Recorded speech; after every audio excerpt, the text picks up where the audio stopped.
বন্যা পরিস্থিতির সবশেষ খবর জানাতে নোয়াখালী বেগমগঞ্জে বিসিক শিল্পনগরীতে আছেন রিপোর্টার সাইফুল্লাহ কামরুল ও লক্ষ্মীপুর সদরের লাহারকান্দি এলাকায় আছেন মাজহারুল আনোয়ার টিপু। সরাসরি শুরুতেই যাচ্ছি কামরুলের কাছে। আমি এই মুহূর্তে দাঁড়িয়ে আছি নোয়াখালীর বেগমগঞ্জ বিসিক শিল্পনগরীতে। স্মরণকালের ভয়াবহ বন্যা নোয়াখালীর ৯টি উপজেলার ৮টি উপজেলাতে অবর্ণনীয় ক্ষয়ক্ষতি হয়েছে। এখানকার মানুষ মানবতা জীবনযাপন করতেছিল। গত ২ দিন এই বন্যাতে বৃষ্টি না হওয়াতে পানি কিছুটা কমলেও গতকাল রাত ১২টার পরে সারা রাত যে বৃষ্টি হয়েছে সেই বৃষ্টিতে আগের মতোই এখানে পানি বৃদ্ধি পেয়েছে। এই নোয়াখালীর বেগমগঞ্জ বিসিক শিল্পনগরী এটি নোয়াখালীর একমাত্র শিল্পনগরী। এখানে ৮১টি শিল্প প্রতিষ্ঠান আছে। সেই শিল্প প্রতিষ্ঠানের অধিকাংশ শিল্প প্রতিষ্ঠান পানির নিচে নেমেছে। নোয়াখালীর ৮টি উপজেলার কোনো ইউনিয়নের একটি রাস্তাও খালি নেই যেখানে পানি উঠেনি। এছাড়া কুমিল্লার টমসন ব্রিজ থেকে সোনাপুর, সোনাইমণি এবং বেগমগঞ্জ যে হাইওয়ে রোড আছে সেই হাইওয়ে রোডের অনেকগুলো জায়গাতে পানি উঠে গেছে। এখানকার মানুষ অনেকটা মানবতা জীবনযাপন করতেছে। বিভিন্ন সংস্থা থেকে, বিভিন্ন স্বেচ্ছাসেবী সংগঠন থেকে, রাজনৈতিক সংগঠনগুলো থেকে এখানে ত্রাণ বিতরণের যে ব্যবস্থা করা হয়েছে সেই ত্রাণ মূল সড়কে আসলেও বিভিন্ন গ্রাম পর্যায়ে যাচ্ছে না। নোয়াখালীর অতিরিক্ত জেলা প্রশাসক শারমিন আরা আমাদেরকে জানিয়েছেন যে নোয়াখালীতে ৮৬৬টি আশ্রয় কেন্দ্র করা হয়েছে। সেখানে ১,৫৩,০০০ লোককে আশ্রয় দেওয়া হয়েছে।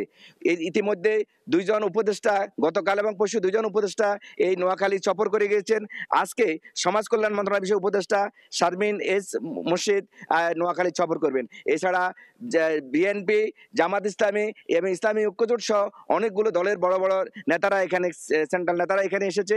এই নোয়াখালীর বিভিন্ন মানুষদেরকে তারা ত্রাণ সামগ্রী দিয়ে যাচ্ছেন।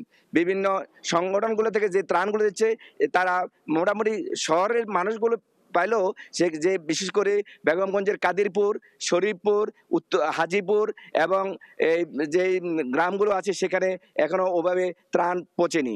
নোয়াখালীর বেগমগঞ্জ উপজেলা যে ১৬টি ইউনিয়ন এবং সোনাইমণির 10টি ইউনিয়ন, এই 26টি ইউনিয়ন এবং 2টি পৌরসভা অনেক বেশি ক্ষয়ক্ষতি হয়েছে।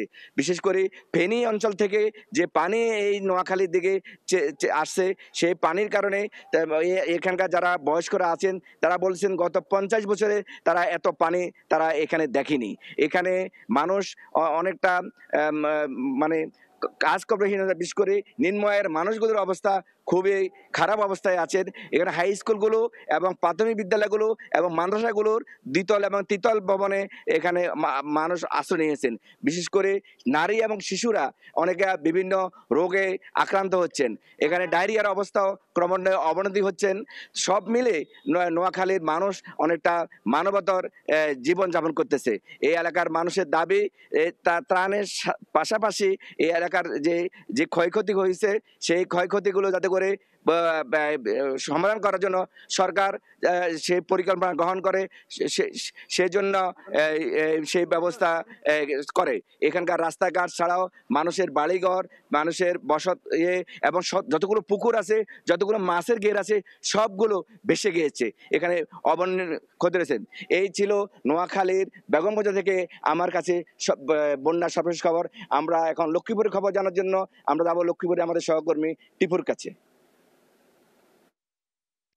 আপনি জানেন যে গত কয়েকদিনের টানা বর্ষণে লক্ষ্মীপুরের বিভিন্ন এলাকায় জলাবদ্ধতার সৃষ্টি হয়েছে এবং এই জলাবদ্ধতার কারণে প্রায় ৬ লক্ষাধিক মানুষ পানিবন্দী হয়ে পড়েছেন এবং এই টানা বর্ষণের কারণে রাস্তাঘাট, সড়ক সহ ফসলি জমি এবং বীজতলা ভেসে গেছে এবং তলিয়ে গিয়েছে এবং কয়েক হাজার পুকুরের মাছ কিন্তু ভেসে গিয়েছে। এতে আর্থিকভাবে ক্ষতিগ্রস্ত হয়েছেন মৎস্য ব্যবসায়ী ও কৃষকেরা।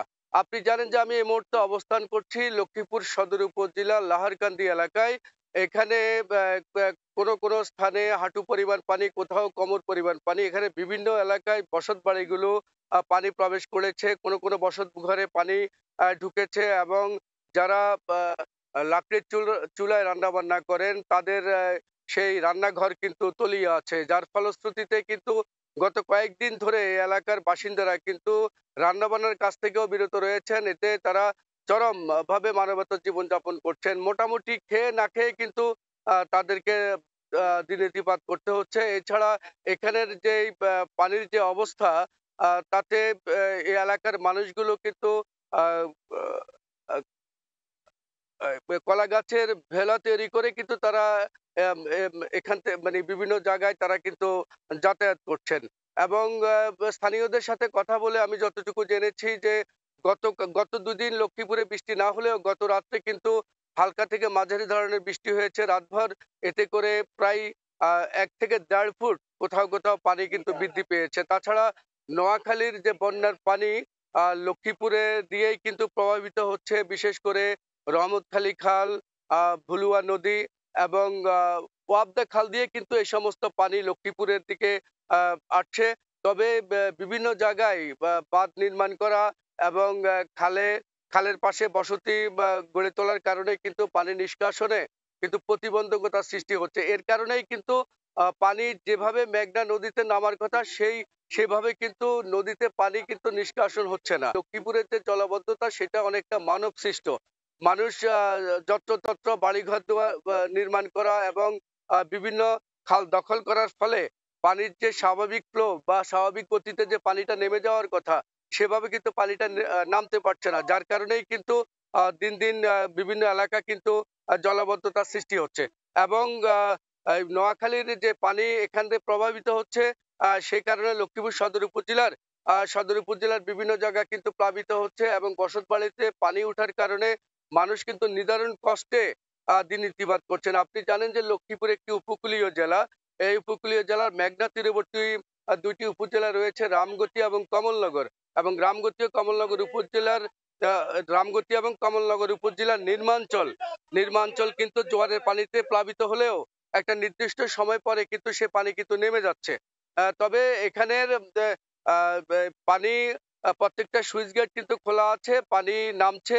তবে সবচেয়ে সুখনীয় যে বিষয়টা, সেই বিষয়টি হচ্ছে যে মেঘনার যে পানির উচ্চতা সেটা কিন্তু বিপদসীমার অনেক নিচ দিয়ে কিন্তু প্রভাবিত হচ্ছে। এবং পানি উন্নয়ন বোর্ডের নির্বাহী প্রকৌশলী এটাও জানিয়েছেন যে জোয়ারের সময় তার থেকে ২ থেকে ২.৫ মিটার পানির উচ্চতা থাকে আর স্বাভাবিকভাবে ১ মিটার পানির উচ্চতা থাকে। এই ছিল লক্ষ্মীপুর থেকে বন্যা পরিস্থিতির সর্বশেষ। বন্যা পরিস্থিতির সবশেষ জানতে এতক্ষণ ছিলাম লক্ষ্মীপুর, এর আগে ছিলাম নোয়াখালীতে।